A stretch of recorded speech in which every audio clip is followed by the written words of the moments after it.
Officer with Kitsap County Sheriff's Office. I'd like to introduce Detective Lieutenant Earl Smith, the incident commander for this investigation into the disappearance of Jenise Wright, age 6. Lieutenant Earl Smith, Kitsap County Sheriff's Office, incident commander for this investigation. I want to thank each and every one of you for coming back today. I want to give you a brief update on our recovery efforts of the body, and I want to give you some additional information of where we're going. I appreciate you guys have been very patient with us and not pushing us to give out information that might compromise the investigation, and I truly appreciate that. So thank you very much for not pressuring us to give out information that might do that. Our evidence response team, they continue to process the location where the body has been recovered. We also continue to gather evidence throughout our community because every piece of evidence that we're able to recover contributes to the overall success of this case and to the recovery of Jenise and finding out what happened to Jenise. We are coordinating with the Kitsap County Coroner's Office on the recovery of the body. They will make positive identification. It is anticipated that positive identification on the body will be tomorrow at sometime. I don't know an exact time. The autopsy is being scheduled for tomorrow. I don't know what time it will be completed. My anticipation is that it will take several hours for that to be completed. The coroner's office, they will determine the manner of death and give that to us once they completed that. We have gotten to this success, the degree of success, because of the community and our law enforcement partners, everybody coming together in this community. We have had over 375 personnel that have been assisting on this case throughout the week. And the federal agencies, state agencies, local agencies from Kitsap County, Puget Sound region, across the state of Washington, and throughout the country. We couldn't have not done it without all these resources. We are currently, actually, some of those agencies, we have a list that we can provide you because there's just too many to list off.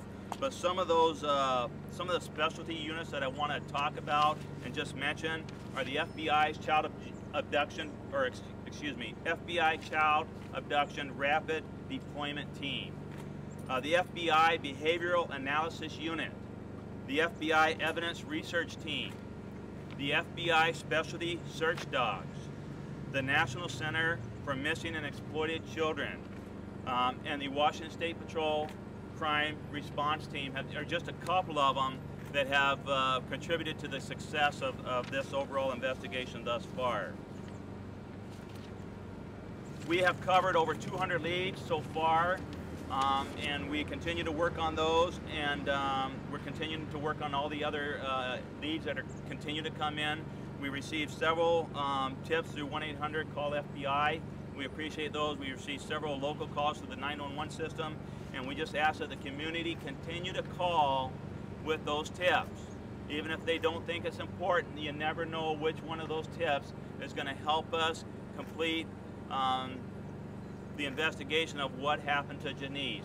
Our number one focus was to bring Jenise home. We're going to do that now. And I would like to introduce now Special Agent in Charge from the FBI, Frank Montoya, Jr. It's tragic circumstances that bring us here, but I will tell you that it has been indeed a privilege to be a part of the group of professionals, law enforcement professionals that have been out here these past few days working on this investigation. I would like to put out a special note of appreciation out there, and I think all of us share this, to our fine professionals who operate the canines, the dogs that have been out on location for the last couple of days. And particularly the canines that were so instrumental in actually locating the body of Jenise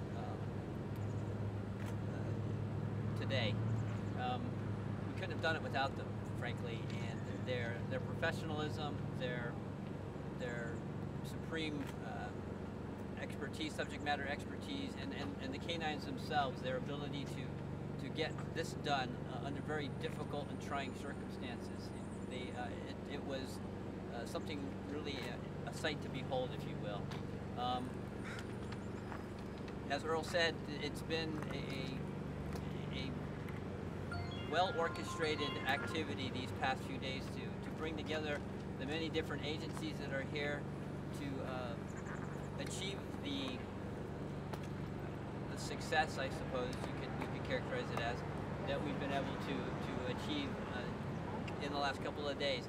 It is tragic. It resulted in the recovery of the body of a young girl that has touched us greatly, touched us deeply. At the same time, there's still much work to do, and we are pledged and committed to be here until we complete that work. That's all I have to say.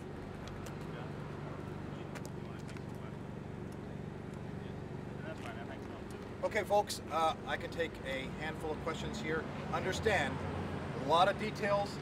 We start getting down, literally, into the weeds. I'm not going to be able to go there, okay? But I'll try and answer the questions to the best of my ability, the information that I have available to me. Kevin. Scott, can you clarify how her body was found? Was it a K-9 team that located her? It was found with the evidence research team from the FBI, and they had K-9 assistance, yes.